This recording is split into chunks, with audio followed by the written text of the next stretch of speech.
Riley Dillon here for NewFury.com, and in about 15 minutes, if I stand out in the sun anymore, I may die of heat exhaustion, so this may be my last transmission. No, but on a serious note, we're at Brass Mug in Tampa, Florida. It's still too hot, but whatever, we're gonna have a good time tonight, because we're here with an old friend of mine. Why don't you introduce yourself and what band you play? My name's Danny, I'm in Everyone Dies Guitar. Dope. Well, first question for you. I know we were talking about this a little bit earlier, but game one of the NBA Finals last night. Yep. They heater up by a few points, and Danny Green comes and saves the day and starts knocking down shots. What do you think about that game? What really stood out? It was just really like, I knew it was going to be close the whole time, and you know, the Spurs at the end, they just got it. They came with that ending, strong ending, won the game.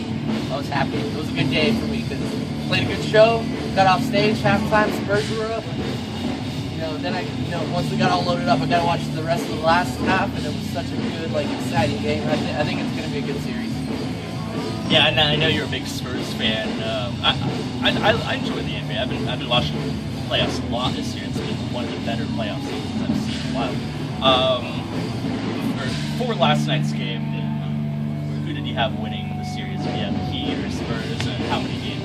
Oh, I don't really know how many games it's going to go, but I've always been a Spurs fan since the beginning. My dad used to take me to the games back home, and that's just what I grew up on. I grew up on the Spurs, so it's my team. So, are you a big sports fan outside of any teams that you really follow? Kind of.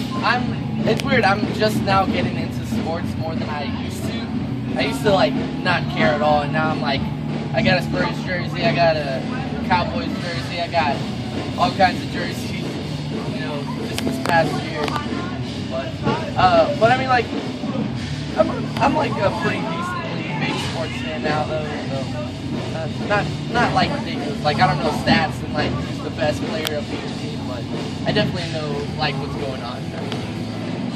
Alright, now you and I were talking about this earlier too, but you guys have had a really interesting tour so far. Yeah. What have been kind of some of the ups and maybe the downs of this? The ups, we played a really awesome show in Minnesota actually, and it was just a really great experience. We went to the Mall of America. And then the show was just awesome. The energy, the crowd reaction, the stage, the sound, all of it was perfect. The downs were definitely when our band caught on fire.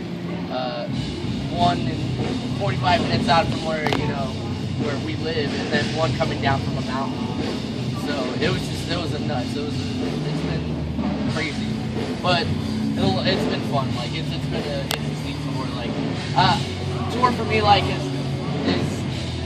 I don't know. I get anxiety when I'm at home for too long because I start getting into patterns and routines, and I don't like routines. I start to lose it, and so on tour, no day is ever the same, and it just proves that theory that tour, no tour is ever the same. I've never seen a band catch on fire, let alone twice in one tour. So it kind of just blew my mind. It was that exciting, not routine life that I was missing for so long. And speaking of tour, I know you guys are touring with some pretty cool bands right now. The moment I heard Imperfections was on the tour, I knew I had to come out. So how the supporting bands been on the tour every night? This has been probably one of the coolest tours, as far as people. Everyone is just really cool. Sometimes you'll have that tour where there's that one band that you kind of just don't get along with. But this tour, we've all gone camping. We've hung out after shows all the time. We have Walmart parties every other night when we can, and we all help each other as much as we possibly can because we're just that close friends.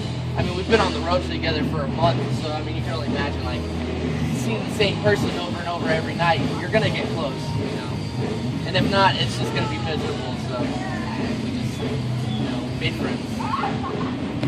So, well, not necessarily on this tour, but on some other tours, who have been some really good promoters or maybe even venues that have treated you really, really nice?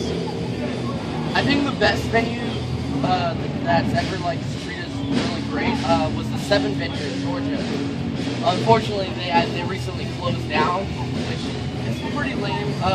They were so like they treated us like, you know, we were a smaller band back when we played there, and they treated us like we were like the biggest rock stars. They fed us, they gave us a place to stay, they you know, had showers, they cooked like endlessly. Like they when we got there, they were making pancakes. Whenever it was lunchtime, they were barbecuing. Whenever it was time to close up, they were grilling grilled cheese sandwiches out in the front. And it was just such a good environment to like play and be around. It's kind of sad that like a venue like that got closed down.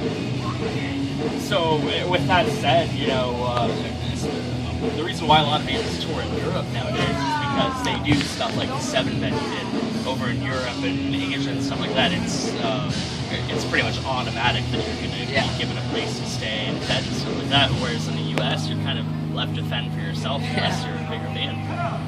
So what are some of the things that you think venues could do better to facilitate bands and keep supporting the music scene? One thing that I've always said is like makes a venue is a really nice restroom. Because you know, we're on the road. Gas station restrooms are like hit or miss. Like you'll get some nice ones, you'll get some like not so nice ones. And I don't know. I've always appreciated when a venue has just a nice restroom that you can use the restroom with, which is one of those things you don't really think about until like you're put in that situation where it's like, I'm not gonna sit on that toilet, or I'm not gonna even stand in that restroom. It's disgusting, you know. Like when you and so there's times where you just really have to go. So I mean, but I don't know. A good restroom, especially because some of us, you know, shower in the sink, we'll wash our hair in the sink. And if it's just a terrible restroom, it's not like, you know, you want to like be in there and put your head in the sink and all that. So I think a good restroom is like keeping them intact, a big thing. So 2014 has been a really big year for some good releases. I mean, I just put like the top 50 lists together and ended up missing some stuff. So it's been a really good year for music.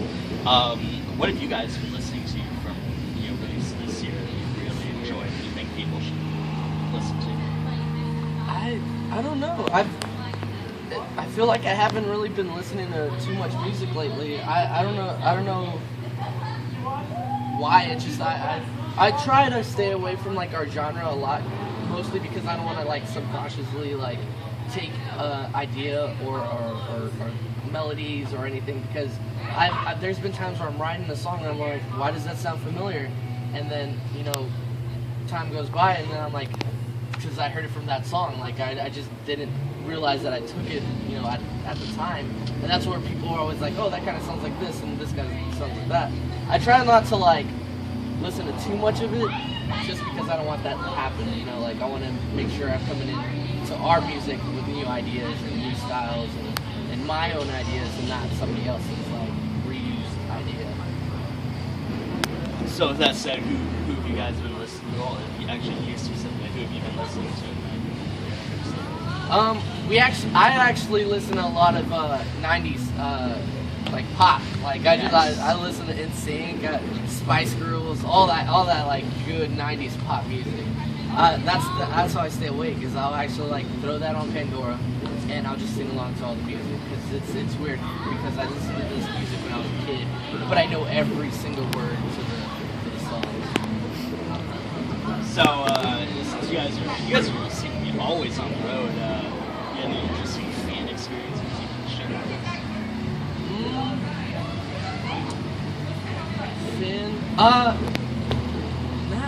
Not really. I mean, like everything's been like pretty like chill. Like I mean, but like as far as like on the road, like the coolest, like one of the coolest things I've done recently. We played in Buffalo, and I had like authentic buffalo wings. Like they were so good. Like they were like, I love wings. I love hot food. I like spicy food. Like and hot wings is definitely like up there on like my favorite things to eat. And so they're like, yeah, I make the sauce here. And we went there on a day where it was like 30-cent wings. So I definitely got like, you know, my a good fixing of wings and their homemade sauce. And they were like, we don't call them buffalo wings here, we call them chicken wings. I was like, oh, that makes a lot of sense. But man, they were incredible. Those were probably the best wings I've ever had in my life. All right. So wrap this up. Do you have anything you'd like to add or say to your friends and family back home? Thanks for supporting me. Definitely like couldn't do this kind of stuff without the support of my family and friends back home. It definitely is rough, you know, staying away from everyone, and the fact that they still support me in what I do definitely means a lot. All right. Well, thank you for watching this interview. Oh, I'm Bradley. Hi. And be sure to check out Everyone Dies in Utah on the rest of this tour. Also Nevada Rose, Cool Dudes, and Directions. And a shout out to my friends in Kingdom Giants who may not be here today. It makes me very sad because I love those dudes. But anyway, rather than for you, later.